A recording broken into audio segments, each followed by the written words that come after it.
Well, as the current Republican frontrunner's legal woes continue playing out in court, some Democrats voicing concerns about their chances in 2024 with an independent movement gaining some steam.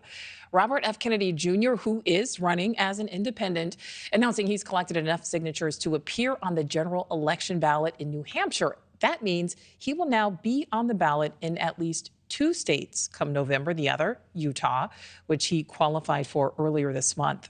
Washington correspondent Kelly Meyer live for us at the White House there. And Kelly, polling shows he does have a decent amount of support. Yeah, that's right, Nichole. And the Biden campaign right now doesn't seem to be paying RFK Jr. much attention, but he does continue to be a thorn in this campaign's side. And now with him getting on the ballot in Utah and New Hampshire, along with efforts in a dozen other states, it seems they can't just write him off anymore. There's also the sentiment, as we saw on the campaign trail, that voters don't want a replay of 2020. They don't want a President Biden or President Trump, and that's where Kennedy is seeing his opening. Now, President Joe Biden said this week he is moving ahead with the general election rematch, that it is clear Donald Trump will be the nominee, but Kennedy could be a secret spoiler to his plan. He talked about that last night with our Chris Cuomo.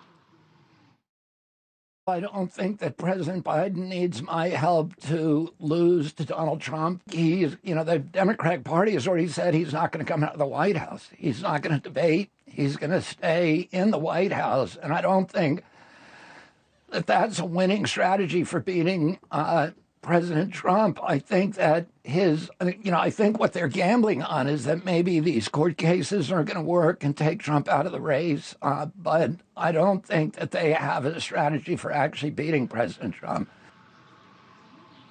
Kennedy moved from Democratic candidate to independent candidate last fall and has been working since to get on the ballot in various battleground states. He's on the ballot in Biden's home state of Delaware. He's also on the ballot in California and Hawaii and in North Carolina and Mississippi. And he's in progress to get on the ballot in more than a dozen states, including Arizona, Nevada, and Georgia. But getting on the ballot, no easy task. For example, in Arizona, you need 43,000 signatures at least 3 months before Election Day.